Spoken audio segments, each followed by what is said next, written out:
Welcome back to the Section 214 podcast. I'm Hammer, co-hosting with three co-hosts for once. We got Ascent, Jacob, and Hmm. welcoming our guest, first ever guest on the podcast, James. Happy to Hello. have you on. James is a good friend of me and Jacob. We've been suffering through the Canucks for the past 3 years. He's been our Elliot Friedman. He's been updating us in the group chat. So we got a future reporter here or journalist. Would you like to introduce yourself, what you do, and Yeah, sure. First off, I want to thank you guys for allowing me to even be on your little podcast here.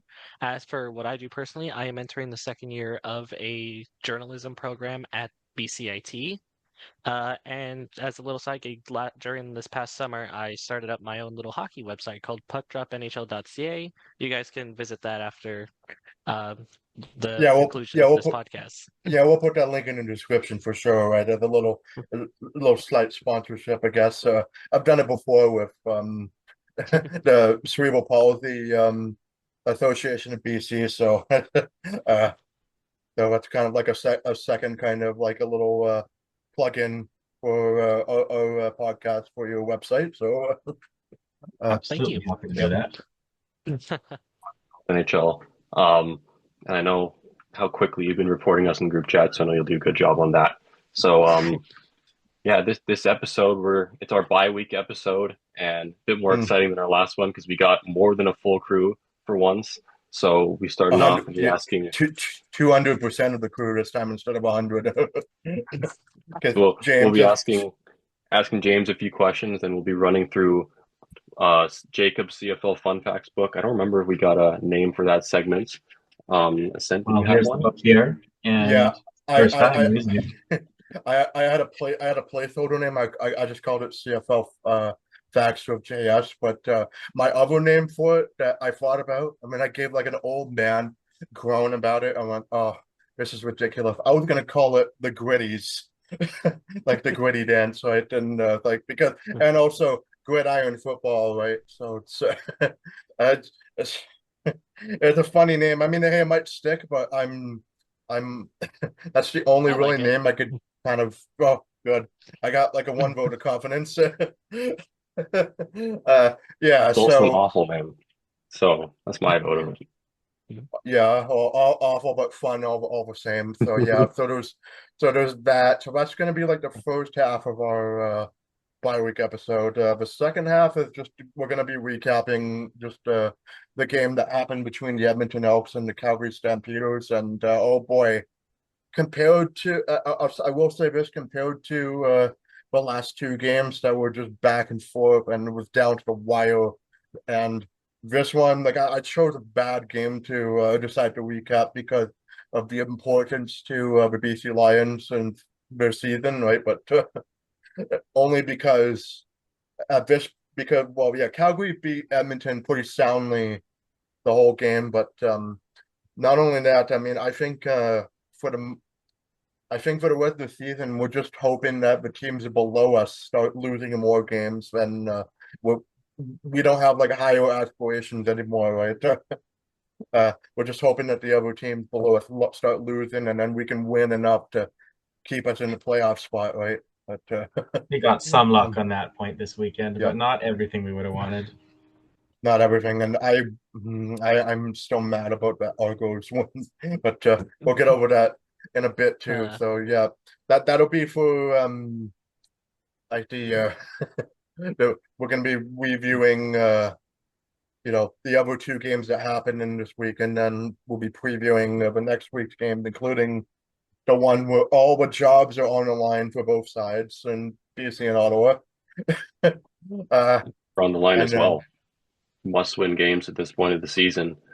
You were saying that if we don't win both games against Ottawa, we're kind of cooked pretty much. So yeah, that this was highly stressful times, and I was hoping that we wouldn't be going through this, right? Because uh, you know, I have big plans for if we do make the playoffs. I mean, we're doing a live stream in the first game, right? Either a semifinal, either a conference, right? But I don't know, like it's up to BC to decide whether or not we should be doing a live stream in October or not, right?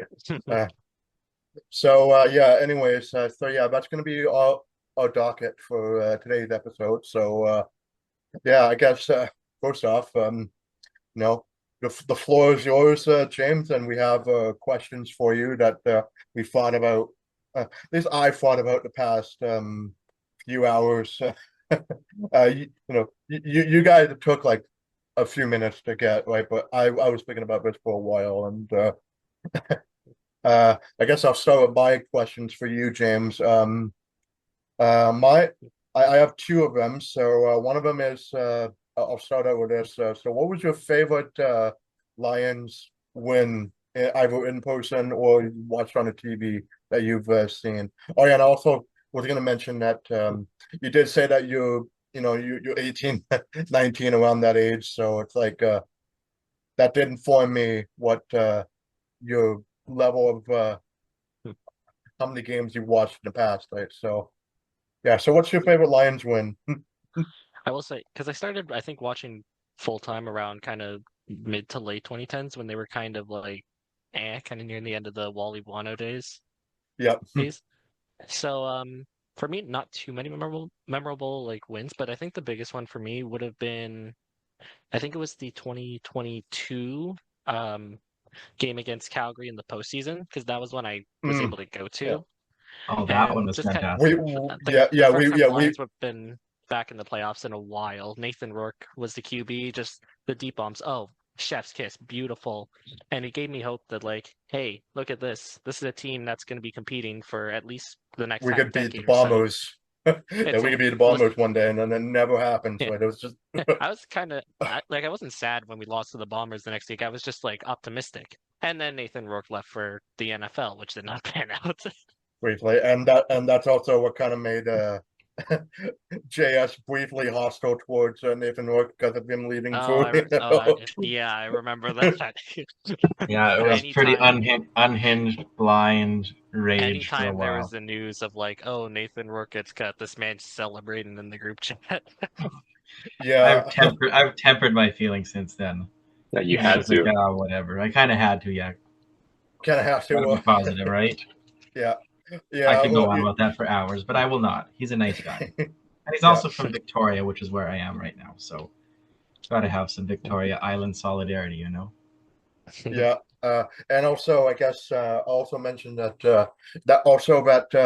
playoff game against Calgary in 2022. That was when all of us went to that one too, right? That was with uh, was it was that the one? I think it was like And when I met oh up no, with you and JS, that was the 2023 one. I actually, 2023 one, right? I think me, James, Jacob, and Sophie met up at the 2022 one, We right? Sophie did, at that yes. game? That was Memory fun. serves correctly. The games were pretty similar because we kind of just dominated them in both, so it's hard. Yeah, Yeah, it's like yeah, it's just a yeah, okay. blowout, right? So Yeah, I think that Calgary one that we went to in 2023. Yeah, I remember now. That was the game that was before. Unfortunately, that was the game. That was the game before my dog passed away too. So that's going to be an easy kind of reminder of like, okay, that's the game that I remember the most because of unfortunately tragic circumstances after that. But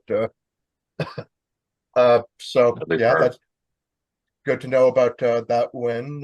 So, and I guess the second one I have for you is what's your most painful Canuck loss that you've experienced in general too? There's a I lot of them. We know that very much, right? draw a card out of a hat. You got a lot. I'm not gonna pick 2011 because, quite frankly, I did not know the Canucks existed until I believe 2 years later when I You're think they pretty got much a bought by Lucky, the bit. Sharks. lucky you. Lucky you, yeah. Uh, We're, so we're there. just we're just war veterans at that point, right? We're just Oh boy. There are two games for me that instantly come to mind. Obviously, being playoff ones, the 2020 bubble against Vegas, Game 7, and then yeah. That 2024 was so against sad. Edmonton. I was actually at Game 7 against Edmonton, kind of watching what was basically half of our team just like getting The, destroyed in the first two the periods Brock because the we Brock were without Besser we were without injury was Besser, brutal, yeah. we were down to Shelov's a third string goalie. So once I heard the news Besser had what was it, blood clots of all In his things, leg, I was yeah. like I basically entered the building with the mindset of, okay, we're screwed. So, like, it wasn't a surprise when we lost, although it was fun when they made it close. But I kind of left more optimistic, again, being like, hey, we're kind of back into contention. God, Worst thought I've ever there's had, a I think, in my life. I didn't think there was going to be a theme with my question, like an overlying theme with that, with a Yeah. win and a loss. But yeah, like, so I'd probably have to say the 2021 for me, like, was more painful because I was a bit younger this time. I think I was 13, I think. So I was still a bit of a sensitive child. So just kind Yeah, of watching them come back from a 3-1 series deficit, even forcing that game seven, Demko playing out of his mind. I was a lot more optimistic going into that. And then, well, everyone but Demko looked dead. He was the only reason it wasn't, I think, the final score is 3-0. He's the only reason it wasn't 6-0 or something. so And yeah, I'll admit that one I did cry a little after the game. yeah. So All of us, For that I'm sure game. all of us have had moments like in our childhood where we just break down in tears and we just start. yeah, So, uh, It was the yeah. 2011 run for me that turned me into a cynical sports fan because I really thought we were going to win the cup that year, and we did not. So now arguably I'm should have. cynical. Now I'm cynical and perpetually negative. So you can thank the 2011 Vancouver Canucks for that.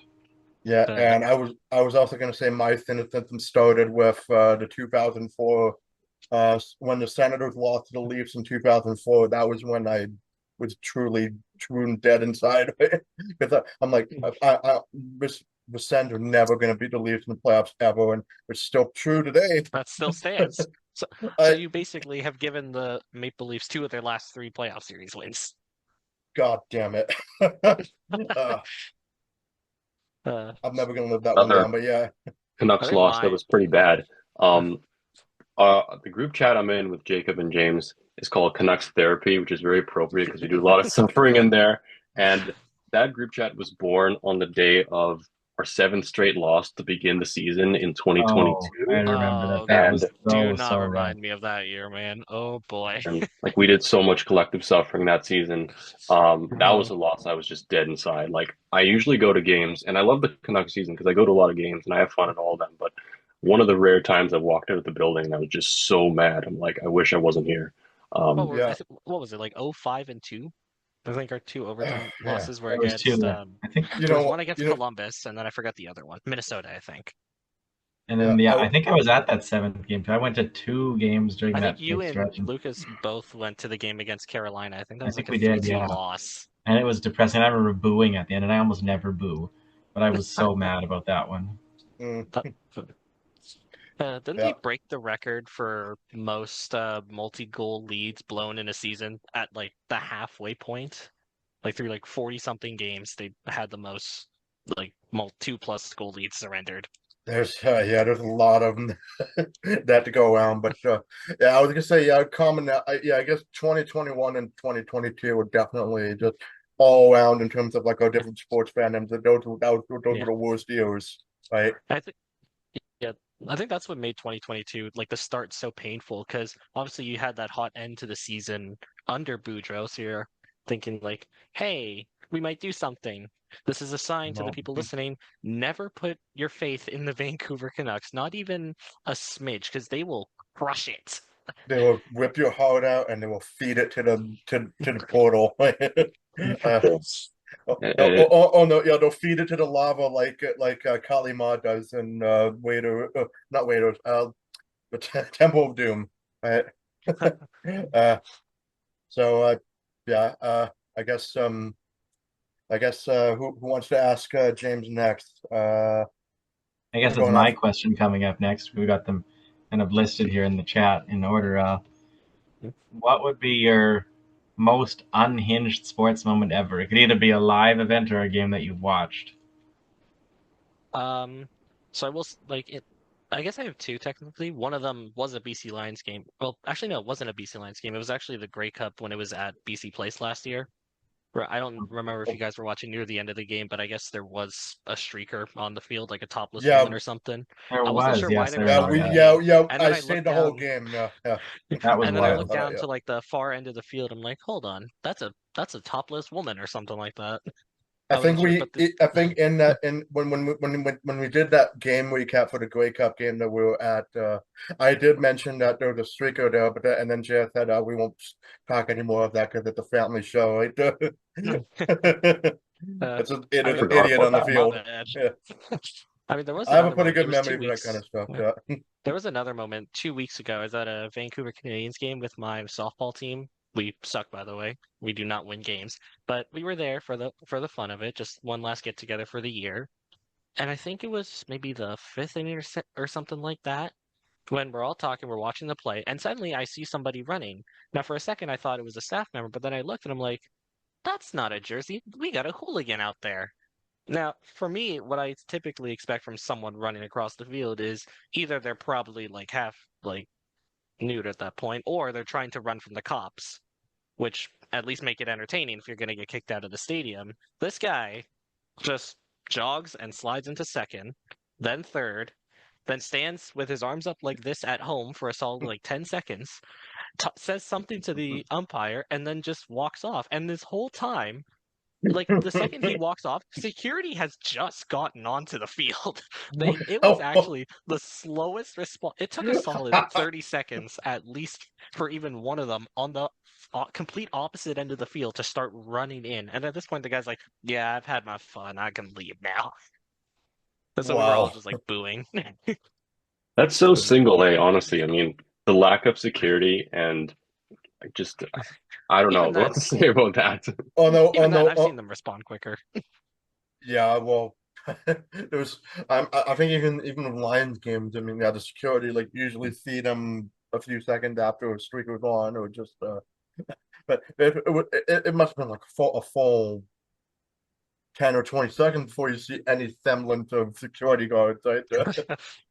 Just what did they think that guy was a part of a team or what? I mean, I thought It's he was for a second, but then one look at his shirt and like beige shorts, and I'm like, no, that's not a guy. Add like Uh, I heard the broadcast clip of that streaker, and the Canadians broadcaster said that was the first time he's ever seen a streaker on the field. So I'm that's sure they didn't definitely know what to do after there, there, that. there must have he must be there must have he been must have more. been a newer broadcaster because I've definitely seen one at a Canadians game as a kid before. Mm. That's I think that was the second time I've seen one at a Canadians game, so I don't know when this guy came in, but yeah.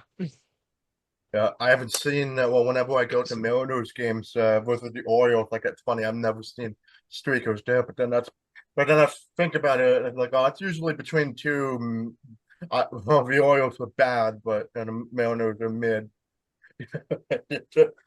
uh, Usually streaker when you see streakers at that like high profile events or just got a bunch of eyes on it, right? Usually that's when you'll see one, right? But to see it at a Canadians game is kind of bucks the trend a little bit, right? 'Cause, Yeah. uh, it's a local passion, I guess, when it comes to watching minor league baseball, right? um, yeah, I've been to a Last couple of games question of the myself too, so. Oh yeah, last question for Hammer. and I feel like this could go anywhere, but I was gonna ask if you had any predictions for the Canucks season because it could go anywhere. Predictions for how badly we're gonna collapse or how Pedersen's gonna do. Like what are we thinking here? 50-goal season, 80th fifth. I We think I hope. think he'll I think he'll definitely perform better than last year for one reason. The man's got a ring on his finger now. He got married like I think 2, 3 weeks Got dad ago. energy And I'm now. just saying he's so happy he's gonna go out there and he's gonna win the heart. This is obviously the delusional Canucks fan in me talking. I Also, But JT agree. Miller being gone helps. probably. Yeah, I think as a whole, like I like the build of the team. I like the defense. I like the goaltending. Most of the forward core's fine. I just wish that they did have like sorry, throat dry. I just wish that they did get like one more just like top six forward. Like I know they were in on Rossi for a bit. He re-signed recently. McTavish is still an RFA. I don't see them going for him though. Like and I get it, limited market, especially for like top six centers, but I just kind of wish there was a little more, although keeping best is a plus. So Yes, I guess I was. for my predict, like if I had to guess like where they'd finish in the standings, I don't know, kind of around where they were last year.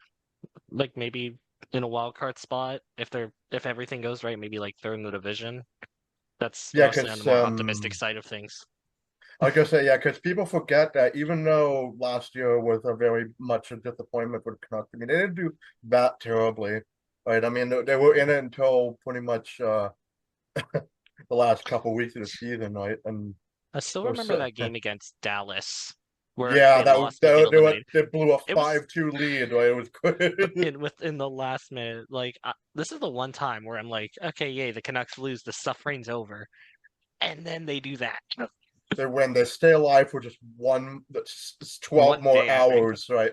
Yeah, it was 12 more hours, and then I went, oh Uh, man, like you yeah. couldn't have been this clutch at any other game this season when we were down one with an empty net. Yeah, and I was gonna say like line. I was really hoping the Canucks would like somehow miraculously make it in the final wild card because then it would just end the streak of well the last time the Senators and the Canucks were both in the playoffs at the same time it was actually 2015, right? So Oh yeah, Oh yeah, I right. am We lost to so used to Calgary.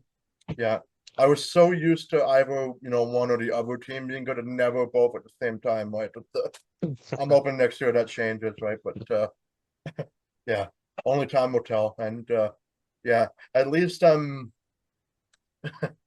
yeah, at least I think I should hope that the worst would be over in terms of the off ice drama. But yeah, that was getting annoying. It was all those like YouTube channels like you know who you are that are just like putting up misinformation or just straight up untrue stuff about the Canucks that was like, okay, this is getting real annoying, right? At least my perspective. But yeah. Uh For the Canucks this year is stay healthy because we lost so many games last year due to injuries. And I think if we had a healthy Hughes, healthy Pedersen all year last season, then we would have made the playoffs. And I think largely we're running it back. Like we re-signed Besser and Demko and basically everyone that we could have re-signed except for Suter. So it's a bit risky to do that, but on paper we still do have a really good team. And a healthy Pedersen's dangerous. I almost forgot how good he was. A little bonus thing is I've been learning to play hockey lately, and a lot of the tutorials I've been following have been using Pedersen as an example. And I almost forgot like how elite he used to be at skating and shooting. So if we can get that back, like he's 100-point player, that would be so key. well, hopefully things are not as depressing as last year.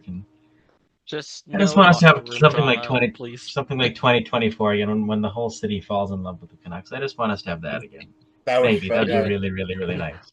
They were so good that year. It even got my like non-hockey friends who barely care for the sport talking about them.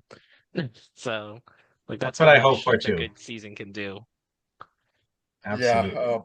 well, I mean, if one, yeah, if a Canadian team's just going to end the complete dominance of Florida teams for the past, oh my God, 5 years, it's gonna be, it has to be the Canucks. I would Since hope so. 2020, Right? it was Tampa, Vegas, Florida.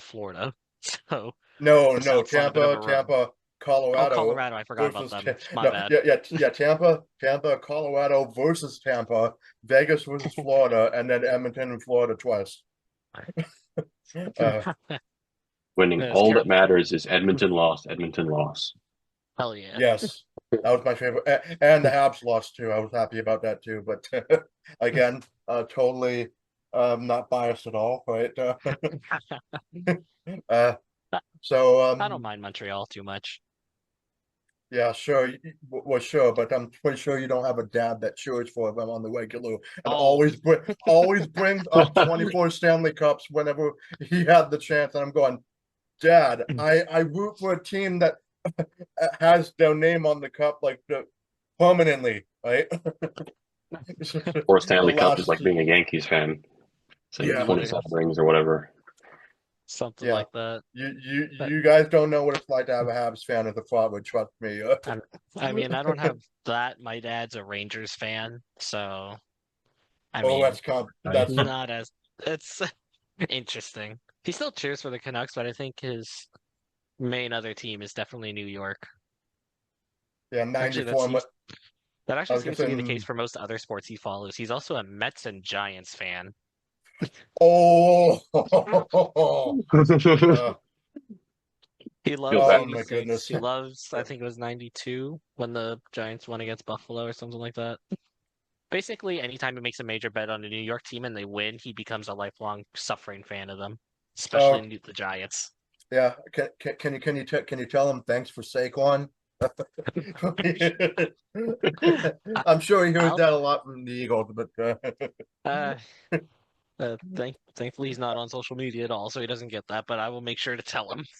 yeah. And I was gonna say, like, I guess that one thing I forgot to mention is, like, I'm wearing Packers and Eagles stuff today because, well, I just want to double down on Dallas mood, right? Just because Cowboys. nobody, When the Cowboys lose, the entire world wins. North America wins, and yes, the entire world wins. I win, especially because the Dallas Cowboys are basically like the Leafs of the NFL, right? Where it's like it's fun to laugh at them, right? Because they're just the most, and the owner is like probably it's the funniest thing to happen. Like I hope he lives for years on after this. I just I yeah. So yeah, Well, Eagles GM in Super the Bowl NFL, he will win. never give it up. Yep. Good old Eagles. Jerry boy. Yeah, Eagles Super Bowl win, and then Mike opposing is the Packer, and I'm happy about that, right? I'm gonna bet that the Cowboys, because it's gonna be their first game without Parsons, they're not gonna know how to fill that gap at all. They're gonna lose by, I think, 35 at least.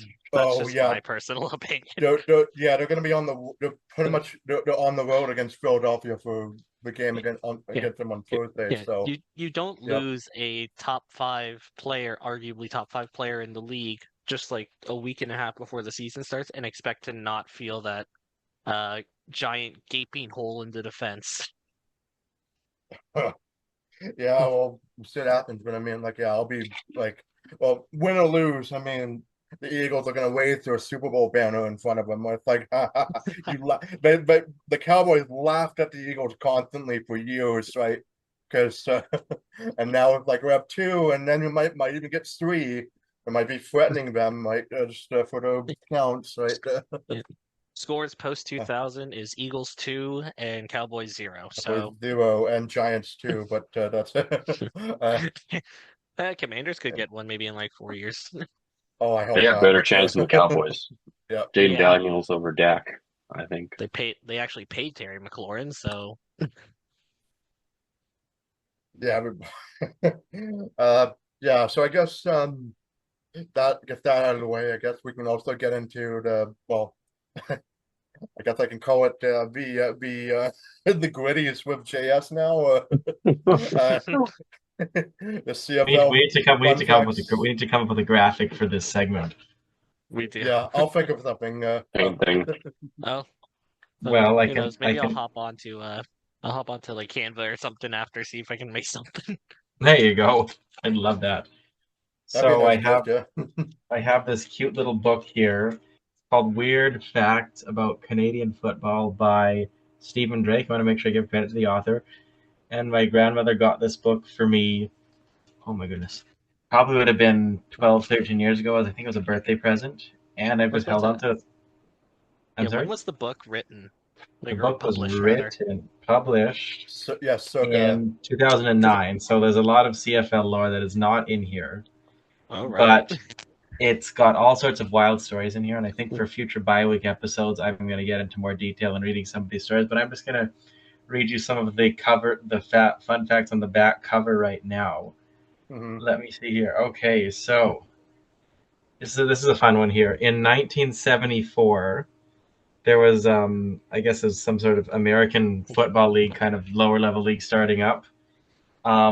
They were called the World Football League, and they wanted to have a team in Canada, and the Liberal government at the time was afraid of another league taking over from the CFL and like crowding them out.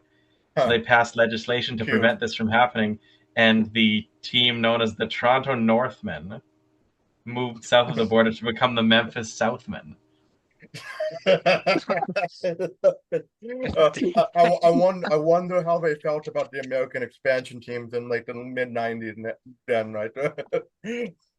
I wonder Uh, indeed. Well, I guess that means we have our politicians to thank for the fact that the CFL still exists, because one of the reasons I've always been opposed to the NFL coming to Toronto is that would be in big trouble for the Argos, and the rest of the league would struggle without the support from, that market.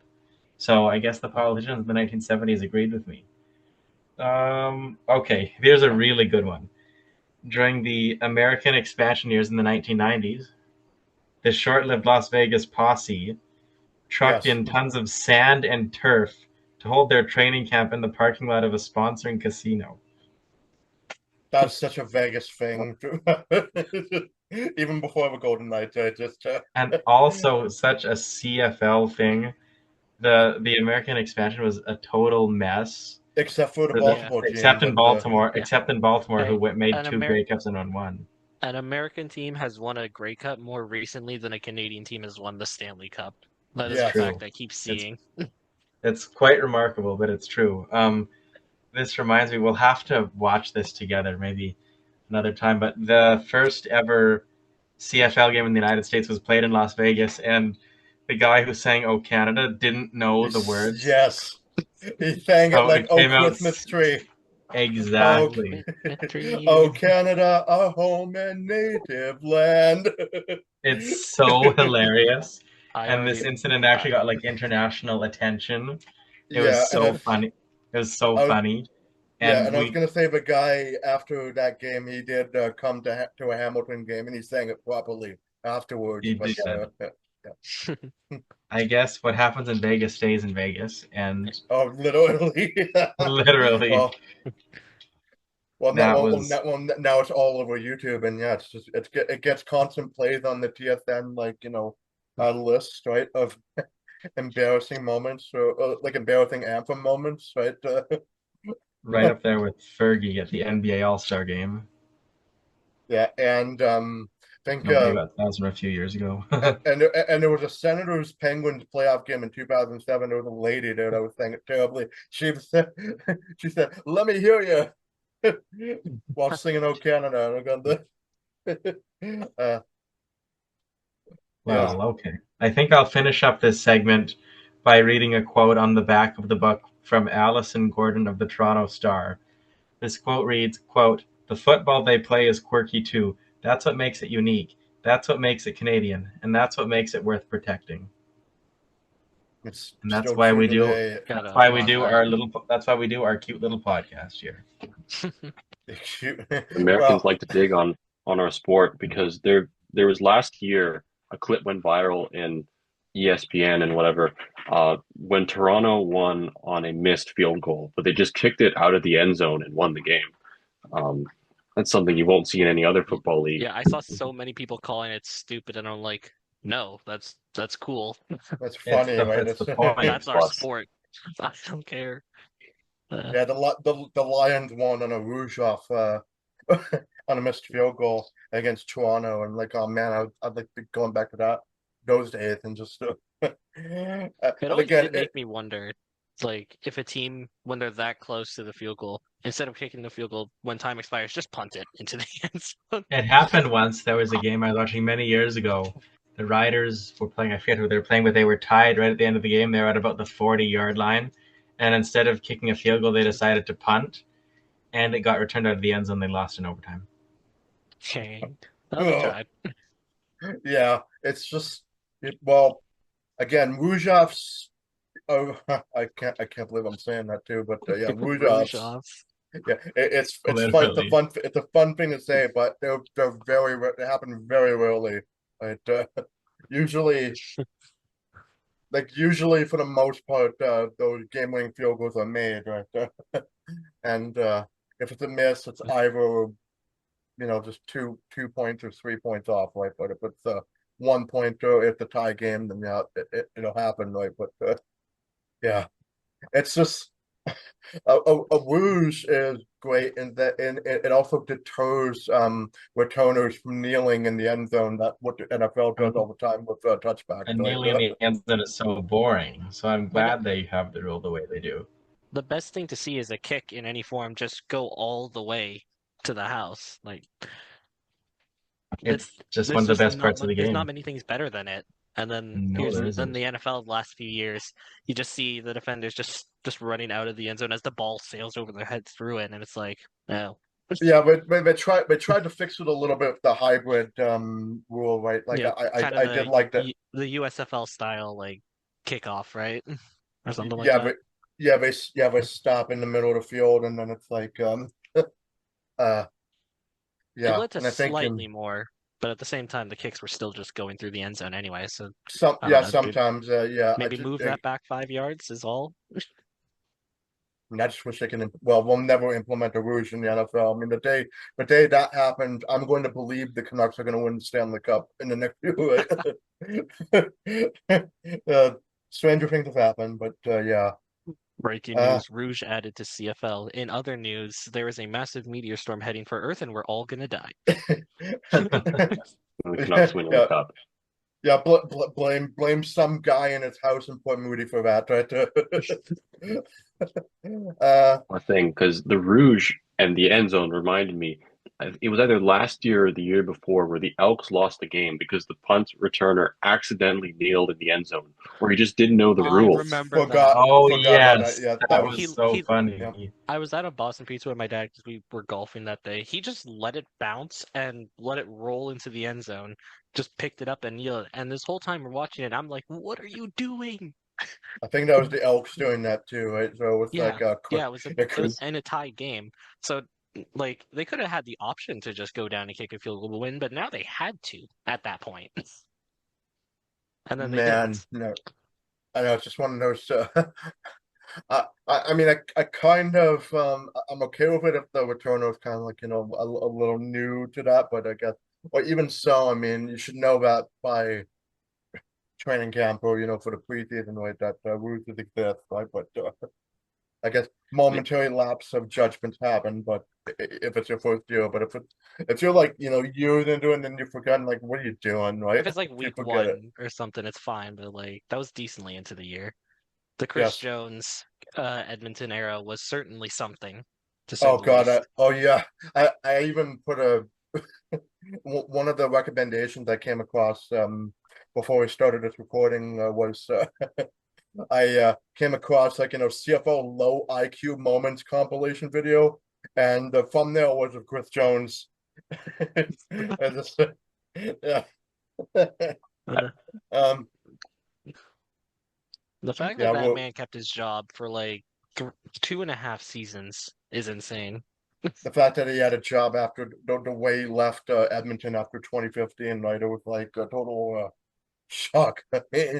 And Another uh, head coach on another team. Like we've never wanted a guy to be fired so badly that wasn't on the Lions because he was just Every so inept. every week we were like, fire Chris Jones, free Trey Ford. on that, now he's gone, but Trey Ford is not Yeah, freed anymore. He's just no, he's languishing on the bench. behind Fajardo, who, to be fair, he's been doing a good job this last month or so. Oh yeah, except for the last game, which is actually We'll that's get actually a into good that soon. yeah, that's actually a good segue into I do want to talk a little bit about the games that was both yesterday and today. So before we get into like the recap of the Stamps and Elks game day, so yesterday the Riders, they beat the Bombers 34-30, and funny thing about that game was that I left I was watching that game up until the Riders had a sizable lead, and then I left that game. I was like thinking, okay, the Riders should have this. And then after because I was gonna watch a movie with a friend of mine, and then after I watched the movie, I looked at the score and I went, "What the hell happened?" Right? What did Winnipeg almost Chiefs their way into another victory? Right? Because that's what I call it. Right? Chiefsing your It's way ne into a victory. Right? it's You never just truly over in this league until the clock hits zero.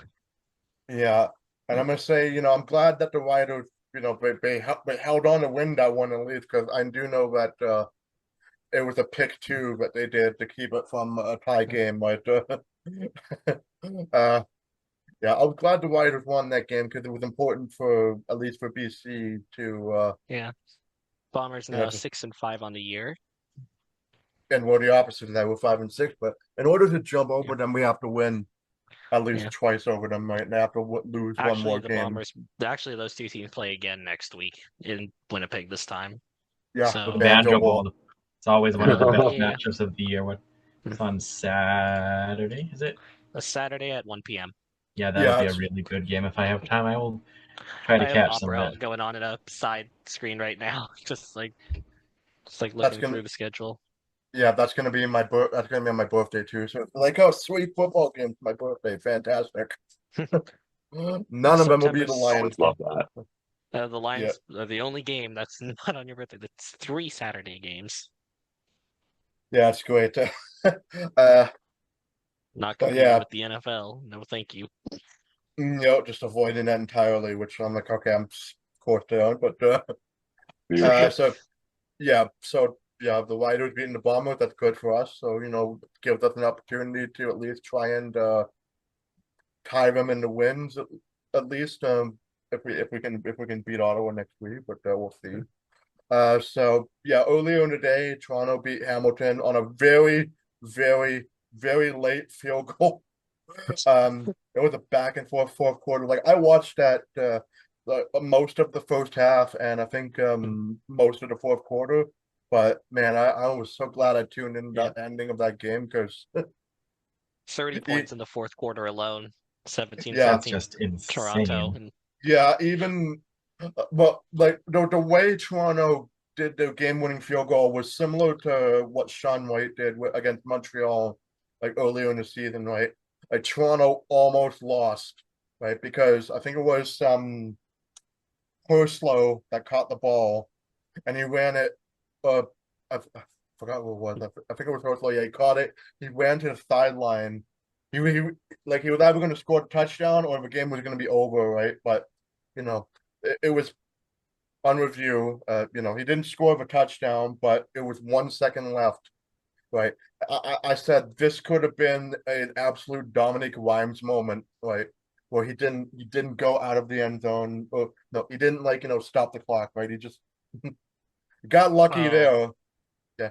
That was that that was the game again? That was a late game against Winnipeg, I think I remember, right? The yeah, Rhymes game. that I was at that game too. Oh my God. I did not want to be reminded of that, but I know. That's now why it's I'm kicking calling in. it Great like game I've ever been at. I remember he yeah. caught it and I'm yelling, go down, go down, go down. What are you doing? And I was just sad.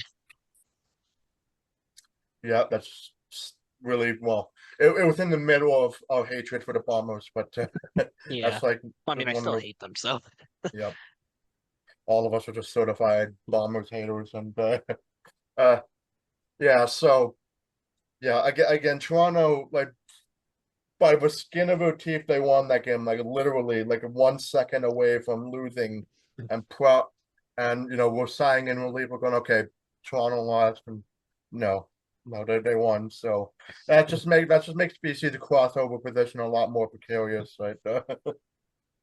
uh, so Great and yes, games this weekend, and the one game that we'll be recapping, the 28-7 Stampeders win over the Elks, was not as nearly as good as not the as first two entertaining as the games. first two. Yeah. No, But we got the result we needed with Edmonton losing, so overall happy with what happened, even if it would have been nice to see Hamilton win. But we went one. The Lions went 1-1 today in terms of what we needed to happen, so can't complain about that.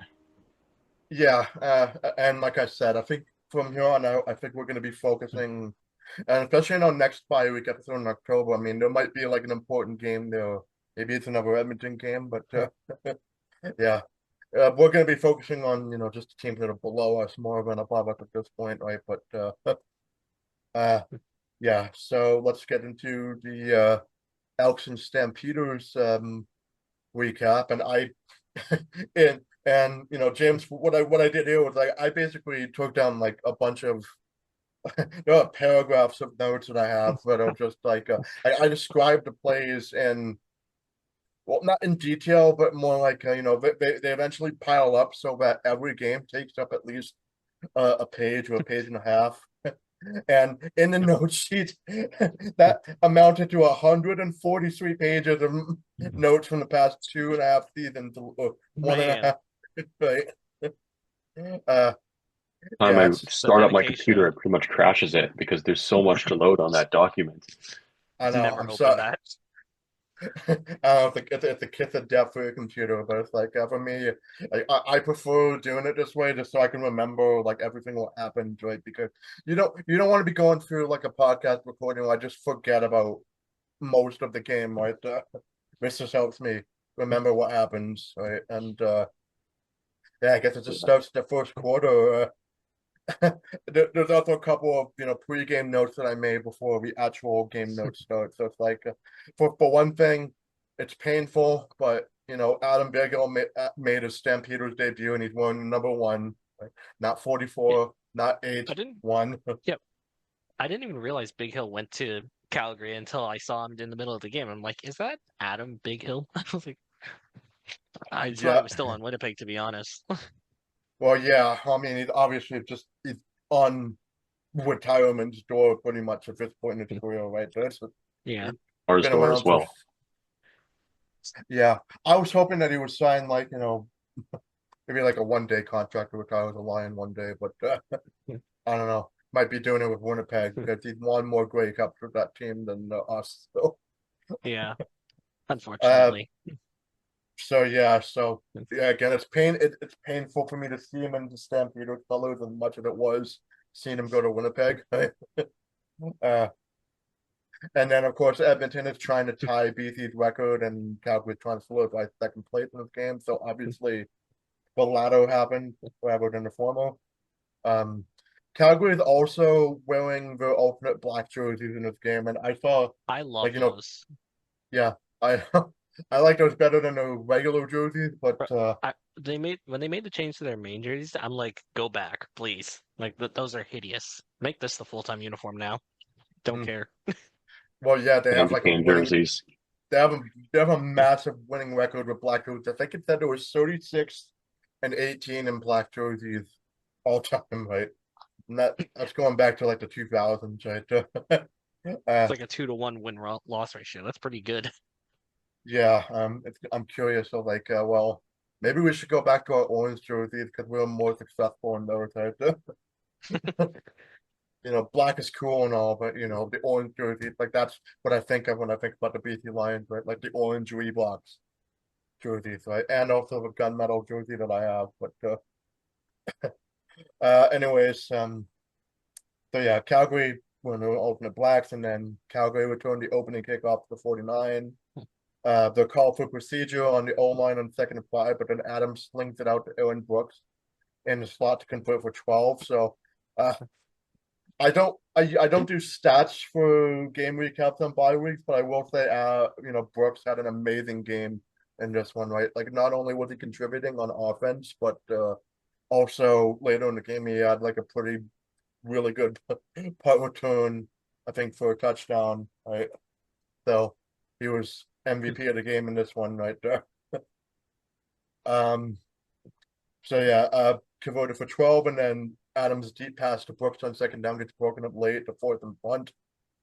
And Fajardo gets tripped up by Hicks. So yeah, they recovered the punt at the 17, and then Fajardo gets tripped up by Hicks for a sack and a loss of 2 on second down for 2 and out. And then yeah, Calgary gets penalized on the punt return to push them back to the 31.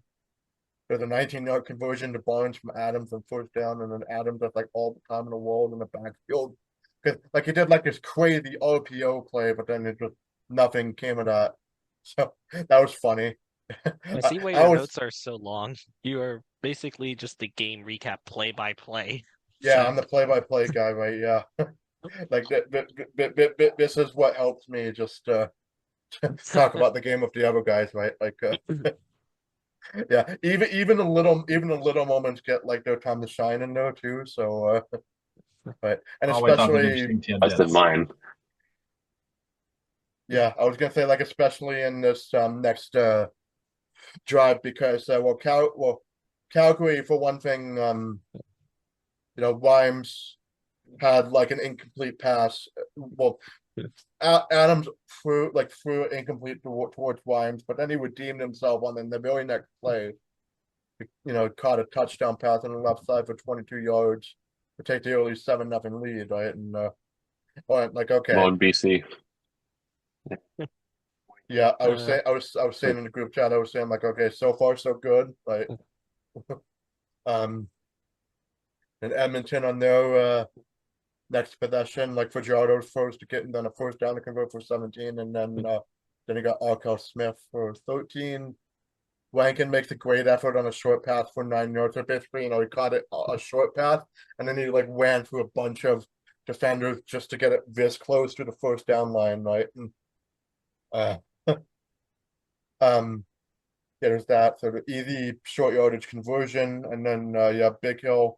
At this point in the game, he's in on the snap, but like he had very limited amount of snaps. He wasn't even mentioned in the opening crawl, I guess, for TSN that they showed a starting lineup and he like the wasn't in it, starting but defense. yeah, the starting defense. But yeah, he came in a few times and this was his first time. But yeah, Big Hill's in on the snap and then Rankin gets tackled for a loss on second down to fourth. Blanchard to prove the 31-yard field goal to shorten the lead to 7-3 to end the quarter. Uh, first quarter. And yeah, that's like the one thing I noticed, like this whole game. I mean, it showed that Edmonton had 7 points on the board, but none of them it was not a touchdown, right? It was just two field goals and a whoosh. Right, Gotta love those classic. graphics errors. Yeah, classic CFL misdirection, right? Like you think they scored a touchdown, no, it's just two field goals and a whoosh. uh, but yeah, I'm getting a little bit ahead of myself. So yeah, just on Calgary's next possession after Edmonton scored to field goal to end the first. Mills ran for 9 yards to convert on second down up the middle, and then they ran for another conversion for 12. Adams gets sacked on second down, but then Edmonton's called for offside to make it easier for Calgary to convert on second and short. So I hate those when you're called on offside when you're at like second and some yardage and you throw incomplete and then nope, offside, it just makes the other team get the easy first down, right? Which are very annoying. Among the most annoying penalties out there. Yeah, and it's just it's happened to us like far too many times than we'd like to count. So uh yeah, and then yeah, Calgary took advantage of that offside to get the first down and then eventually score a field goal to extend the lead 10-3. Edmonton has a decent drive here. I mean, there's multiple like short passes that end up in short yardage situations for a first down, but then at some point, like Edmonton's in like decent field goal range.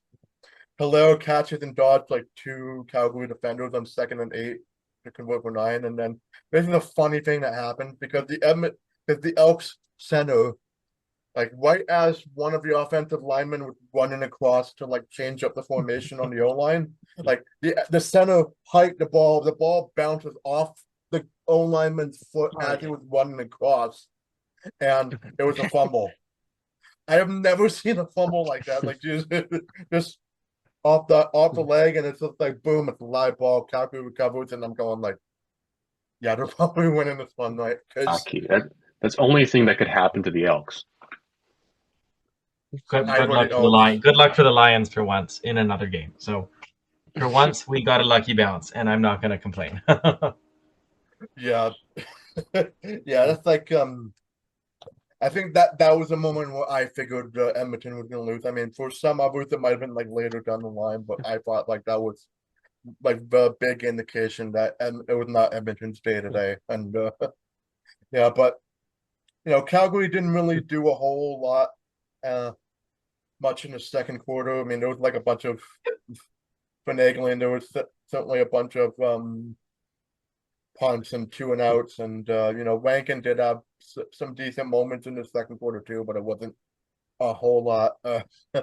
Yeah, I just didn't think Adams. I mean, the score looks pretty good, but Adams, I'd say probably another one of those games where it was kind of like an average game for him. Like he didn't do. He did enough to win, right? But it's just like there's a lot more on him, right? Like that win against Saskatchewan that he did, that was like his best, right? Even But the team is good enough to win even when they're not at their best, unlike somebody. Cough, cough, the Lions. cough cough defense, right? So Yeah. yeah, pretty much like the end of the second quarter was the scoring happened where Blanchard misses the 32-yard field goal, and you saw that happen to him. That was That the was watchman me, and he was like, "That's automatic," and he just hits it over the upright, and it was well wide, and I just couldn't believe it. That was a really bad field goal, and I'll keep going with this because right after that, Calgary got the ball back with 14 seconds left, and then mm, first down pass by Adams. They got to the 46 because of a really bad DPI call. Ross just what shoving the receiver out of the way. yeah, what was the need for that, right? Why? And then right on cue, uh, they ran for 3 more yards, and Paredes nailed a 47-yard field goal to end the half, extending the lead to 13-4. So, in the matter of seconds, in game terms, we went from missing a 32-yard field goal to Paredes on the other end nailing the 47-yarder and It went flipping the from score. it went from 10-7 to 13-4 in an instant, right? That's like Oh a no, yeah, 13-4. point swing. 5, More I, like I 11 point think, swing. because you Yeah. got the point from the Because Rouge. it True. went Yeah. way over at the CFL thing.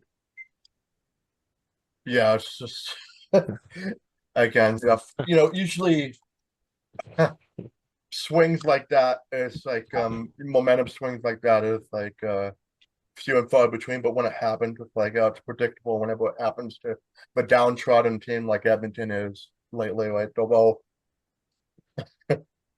in recent years, yes, but so yeah, went from went from like a 10-7 to 13-4 in an instant, right? It's just a very It was demoralizing that, when I you mentioned the Edmonton fumble as that moment being like, yeah, Edmonton's not winning. That one was the moment for me.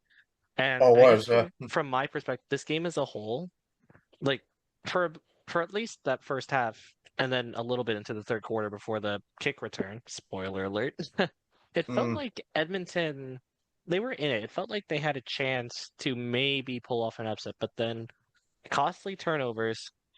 I don't know how you miss a 32-yard field goal like that. The pass interference getting Calgary into field goal range to nail their own field goal from longer. And then, well, like later on in the third quarter, like you force a 2 and out, you get the ball back, you're down 6. You have a chance to take the lead, maybe with a touchdown drive. You go 2 and out, and then on the punt, you let the guy go in and score. And from there, they just look dead. look dead, yeah. Well, usually, well, for most of our CFL teams, you would say like it's 20-7. I mean, they could still probably come back. I mean, especially with some of the offenses lately. I mean, even I could even say even BC's offense could have tried to come back from that lead, but That's assuming the once defense makes a stop. or assuming the defense actually stops something, but yeah, just uh but the Because that offense kickoff, alone, yeah, it just felt like the And culmination of just miscues and errors in that punt return touchdown. Because you already had a few missed chances earlier. That already demoralized you. That's just the icing on the cake. yeah, it's like really in that third quarter, it was just I for most of the other fans, the moment that Calgary won that game was that punt return touchdown, Pretty but much. yeah, for you was the missed field goal for Calgary. And for me, it was like the fumble coming off the center, snapping the ball onto the other lineman's leg. Right, it was tears. It was different tiers of giving up on the Elks for the viewers, right? And so, this man, was a it's bit just more optimistic than any of us, but Edmonton's coach said that he felt like it was over after the punt return touchdown. He said the team just couldn't recover after that, and Yeah. like well, they didn't I even feel score the a same point way. It afterwards. looked like it too. Like I yeah. I remember mean, I had to leave not long after that because I had to go check in on my grandfather, and then when I came back, it was 28-7 with like 9 minutes left in the game, and I was like, okay, so they did die after that. yeah, Like I they had an died because inkling it was going to happen before I left, and I was proven right. yeah, because I also well my notes for the three quarters were numerous, and then once I got to the fourth quarter, it's like a It's like not much. 20% of the 'Cause size, right? Because I said like Edmonton has 8 more. I did make a note of the third quarter stats for Edmonton actually had 8 more minutes of time of possession, but is somehow down like 13 points. They had 26 minutes of time of possession compared to 18 for Calgary, and yet they're down big. Right. well, that's Just what happens when you drive deep down the field and then get like a combined 1 point off of a fumble and then a missed field goal. missed Like it's field these long goal. time consuming drives where you get next to nothing. That's like where it hurts the most Yeah, and then long the term. other time, it's usually just 2 and out, so just one first down and you're done. Right. Um, yeah. So in that fourth quarter, I just basically made a note that 8 more minutes of time of possession, and then there was oh yeah, this was the Calgary drive because Brooks converted on a wide open pass for 20 yards on 2nd and 5 after an offside penalty was declined, so you didn't need that. And then Barnes converts on a 19-yard pass on first down, converted again on a right side pass for 22 yards to get in the goal range. And then Mills nearly scores a touchdown of a hard run, but it stopped short of the one. And then there was an injury timeout. And then as the injury timeout was going on, I literally typed out. I knew what the play was gonna be before it was happening. I knew that Mills was gonna run it in. Right. It was short yardage. So it's like one of the easiest plays to predict. And I Looks was like they literally typing it out as the commercials were going, right? I'll look into the Uh, score sheet. I think they gave it to Quincy Vaughn there for that one because it doesn't oh, show Mills with a rushing touchdown. He has 106 oh, yards, but no yeah, TD. yeah. Mills was the 2 point combo. Yeah, with Vaughn that was Oh, okay. ran the touchdown. And yeah, well, I was typing out both. Well, I was typing out the touchdown, but I figured that okay, well, I understand they're gonna go for two just to make it like even more a reach, right? Make it I think it officially like a was full like 3-score game.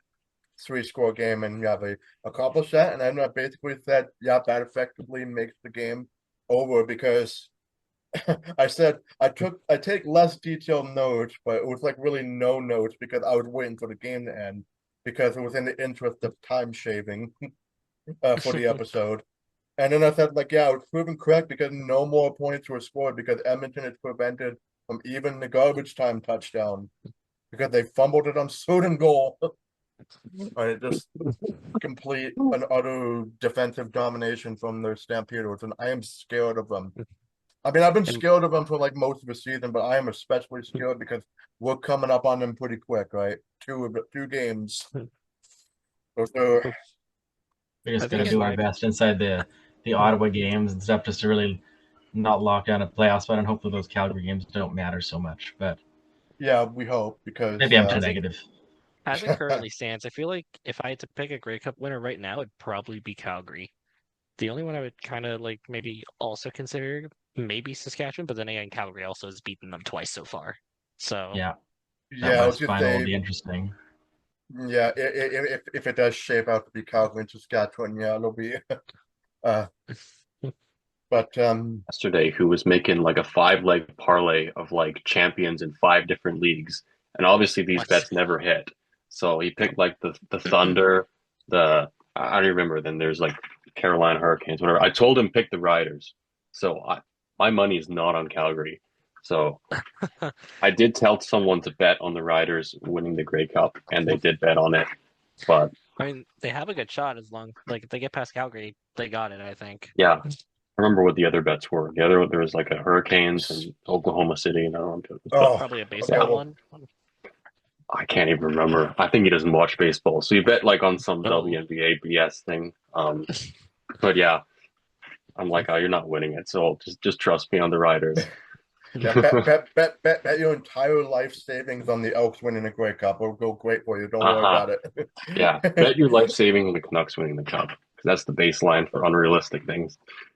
Or bet your life savings on here of the Sens beating the Leafs in the playoffs one day, right there.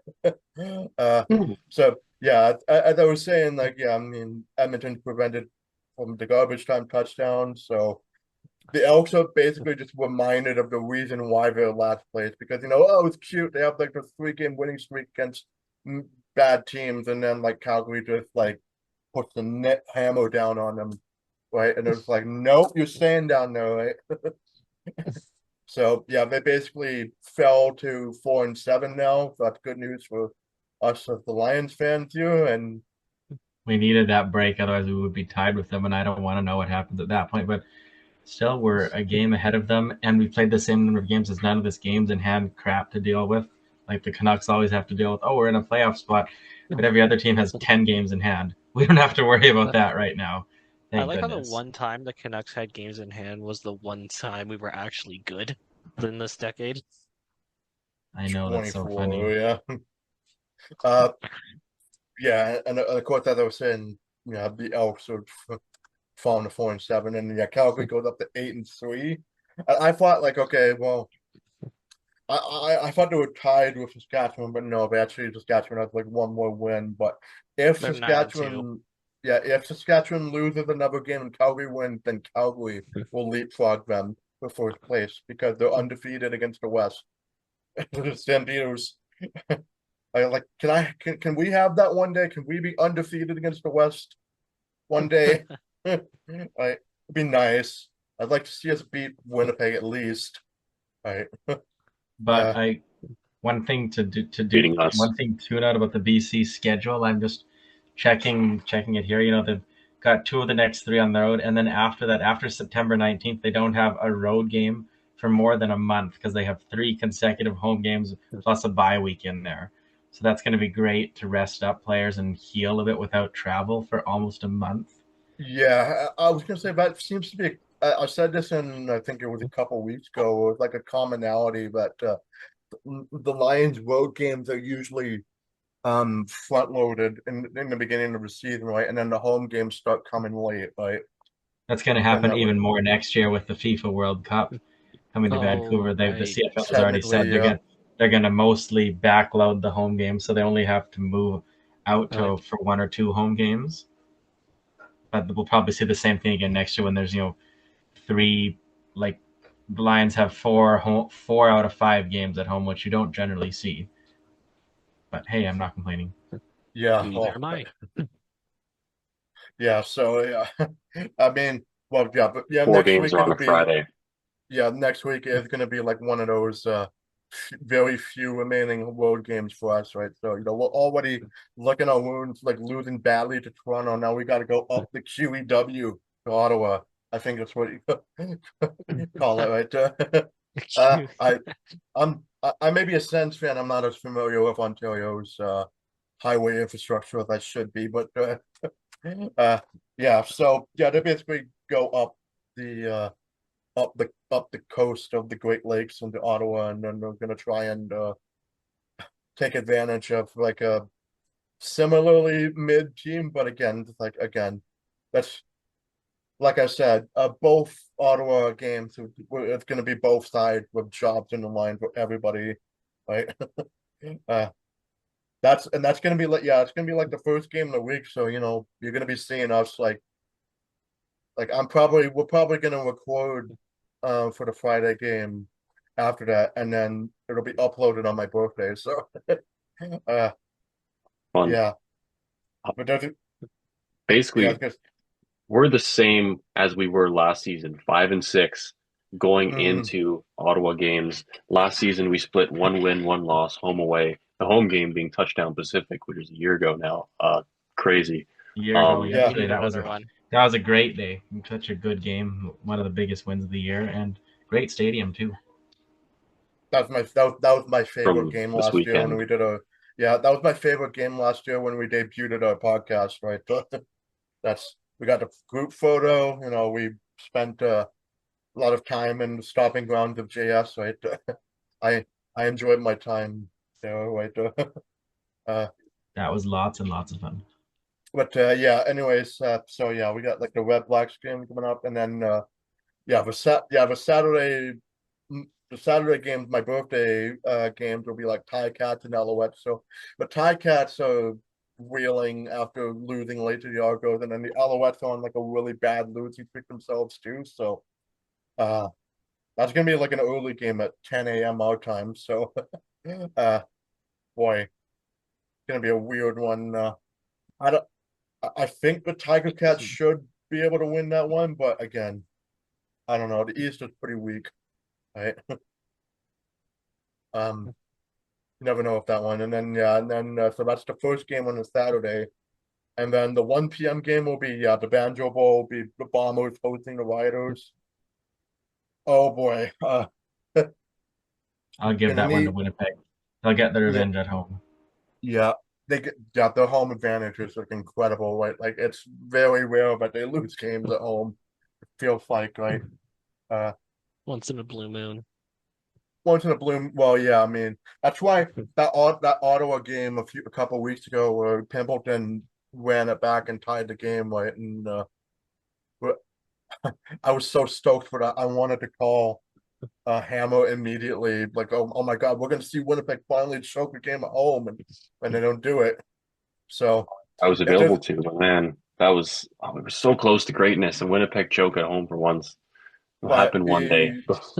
yeah, maybe that's gonna because I think if any team is capable of instituting a collapse for Winnipeg, it would be the Riders, right? But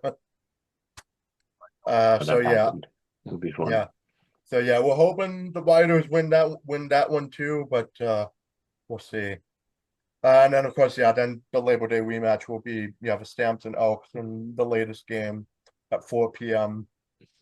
So that's going to be Elks hosting, and so yeah, it's gonna be a very tightly packed 2 days of CFL football. But like yeah, that's gonna be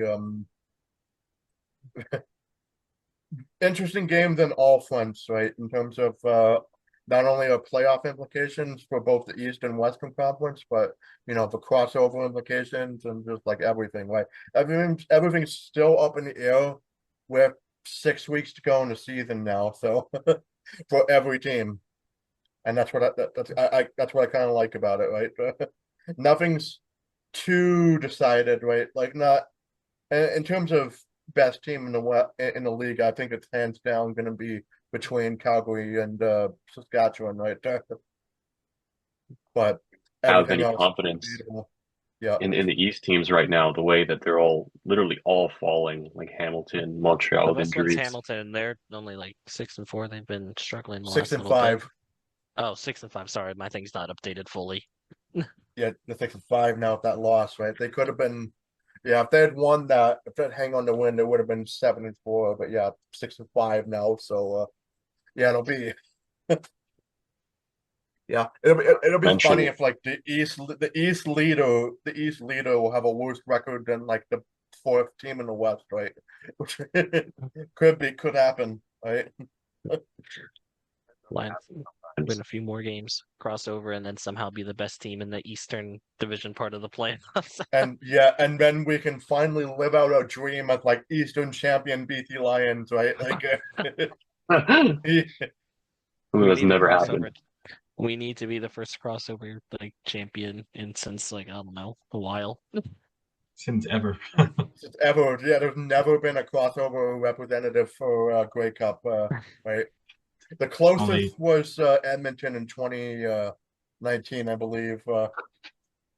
They played Ottawa, I think. Yeah, I think it was well, the game. maybe Yeah, I think they would have played Hamilton. always the first time for everything. It's gonna be this year. I'm delusional again. Someone stop me. yeah. Well, we caught ourselves for having well, not only just delusional moments, but also like, oh God, we're getting too cynical today. Oh, yeah. So, yeah, I mean that's like everything we have on our episode list, right? So, I mean, like, yeah, thanks for coming out for us, James, as a guest. As the very first guest on the podcast, right? I am honored. Thank you so much for the invitation again. It was lots of Yeah, fun. yeah, About burning questions. It's also nice to hear from you, vocally because we've been talking in a group chat for years and don't get to talk very much. So it's really cool to have you on. And It's certainly been a while. It yeah, has. hopefully yeah. I maybe in another mean, bye week we can see you again. This was a lot of fun. I'm down. Yeah. Probably this depends how busy my school schedule is because apparently it's going to be brutal. So Oh well, best of oh, luck to that starting tomorrow. for me, it's Is Wednesday. Thursday for Yeah. me. I know Hammer starts tomorrow, I think. And I And the don't have to last, worry about that whatsoever because I'm already graduated. there you go. The Yeah, great Douglas College. great Douglas College. Yeah, and I was Yeah. gonna say like it's because I've graduated that I can, afford to I can just sit back, relax, and just, be able to watch all the games, and I can just cover it for cover it for you guys, right? Doing Uh, that. Summer is nice because I can sit around and watch baseball and football all day, and well, it'd be pretty tough to do that next couple months. But I can always make time for the Lions, even if they're losing. yeah, and Worst case for me, I also, just streamed the baseball game on my phone the last few years. So, like while I was in classes. yeah, we're also coming up to October, which is like the best month in sports for everything, Yeah, right? you're in the middle of the NFL season and CFL season's regular season winding down, NHL and NBA starting up, and World then Series, baseball playoffs. playoffs, Yeah, um, just an everything's amazing, happening. the best Just month for sports. yeah, Fight me about it. just to quote Bob Cole, everything is happening. Uh, uh, yeah, so I guess yeah, it was fun to have you around for us, right? Just finally getting a four-man podcast episode because yeah, it was really fun to have you along, and if you can come by for our next bye week, that'd be great. Um, so yeah, I guess we can just drop our socials a little briefly here. So in our description we have our Blue Sky, Twitter and Instagram accounts. That's the Section 214 pod. And if you want to reach us to long form in our Gmail account, you can do that by emailing us at section214 at gmail.com. That's SECTIONTWOFOURTEEN at gmail.com. And as always, like and subscribe, and also comment. It helps.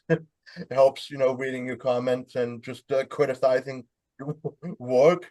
For one instance, the last game, right? But no, I read your comments, and I share them with the group too. So you know, you chances are we're gonna talk about you if you comment on our videos, right? So Absolutely. yep. So yeah, that's gonna be it for us today. So yeah, thanks. We'll see you on Friday night. Bye bye.